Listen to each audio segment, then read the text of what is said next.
Olha, tem uma proposta na mesa que pode mexer de verdade com o imposto de renda de muita gente no Brasil. É o Projeto de Lei 1087 de 2025, uma verdadeira virada fiscal. Vamos mergulhar nessa história para entender o que está em jogo e o que isso pode significar para o bolso de todo mundo.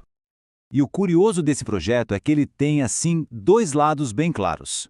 De um lado, ele promete um alívio fiscal para uma grande parte da população. Do outro, ele cria uma nova forma de cobrar imposto de quem está lá no topo da pirâmide. É uma lei com duas faces, sabe? Para a gente entender essa complexidade toda, nosso roteiro aqui vai ser o seguinte. Primeiro, a gente vai ver qual é o problema que a lei quer resolver. Depois, vamos detalhar tanto o corte de impostos quanto esse novo tributo, ver os mecanismos de proteção e, por fim, analisar o impacto financeiro de tudo isso. Então, vamos começar pelo começo. Por que essa mudança toda? A justificativa do próprio projeto aponta para um problema que ele chama de progressão inversa. O nome é complicado, mas a ideia é simples. Para entender a raiz do problema, a gente precisa olhar para um dado do IPEA que é, francamente, de cair o queixo. Ele mostra que, quando a gente fala de renda que vem de capital, tipo lucros, dividendos, a concentração é absurda. Mais de 70% de toda essa renda vai para o 1% mais rico do país. E essa imagem aqui deixa tudo muito claro, né? Dá para ver o tamanho dessa disparidade. A fatia que vai para o 1% mais rico é enorme. Sobra uma porção bem menor para ser dividida entre os outros 99% dos brasileiros. Isso tudo nos leva a um conceito-chave em qualquer discussão sobre imposto: a progressividade. A ideia é bem básica. Quem tem mais capacidade de pagar deveria contribuir com uma fatia maior. O que o projeto argumenta é que o nosso sistema hoje falha nisso, principalmente no topo, porque rendas como lucros e dividendos simplesmente não pagam imposto de renda. Bom, diante desse cenário, a proposta ataca em duas frentes. Vamos ver a primeira delas, o tal do alívio fiscal que foi prometido para milhões de pessoas. E a mudança aqui é bem direta, daquelas que se sente no bolso no fim do mês. A partir de 2026, a ideia é que quem ganha até R$ 5.000 por mês não pague mais nada de imposto de renda retido na fonte. Para quem está na faixa logo acima, entre 5 e 7 mil, o imposto também seria reduzido. É isso aí, o número mágico é zero. Para uma parcela gigante da população, o imposto de renda mensal simplesmente desapareceria. A aposta por trás disso é que, com mais dinheiro no bolso, as pessoas tendem a consumir mais, o que acaba ajudando a girar a economia. E essa mesma lógica, essa mesma ideia, vale também para a declaração anual.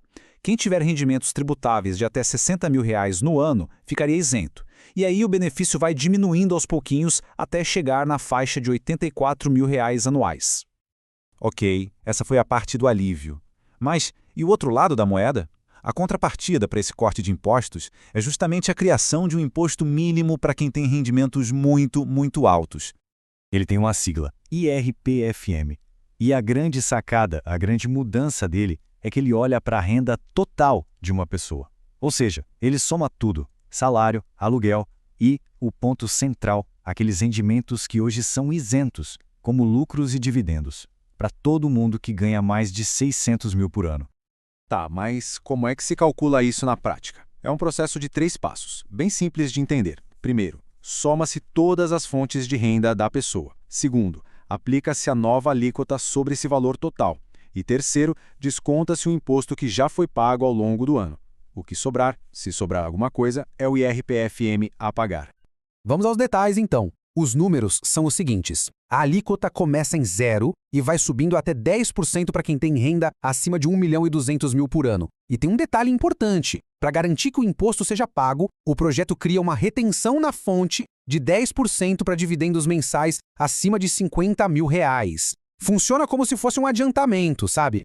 Claro que uma mudança dessa magnitude levanta preocupações, né?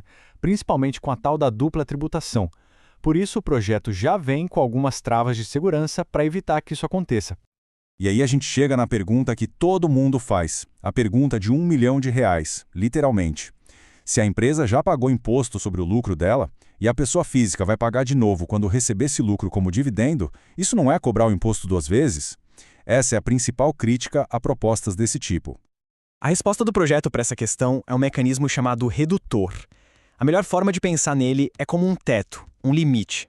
A carga total de impostos, somando o que a empresa pagou com o que a pessoa física vai pagar, não pode passar do imposto máximo que a empresa pagaria sozinha, que hoje é de 34%.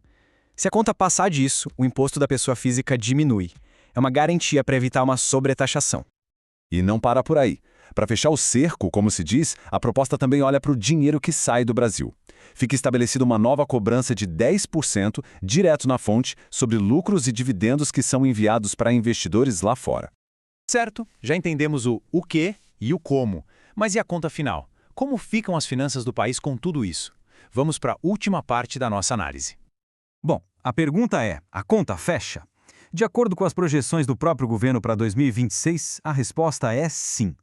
De um lado, o alívio fiscal para as rendas mais baixas teria um custo de quase 26 bilhões de reais.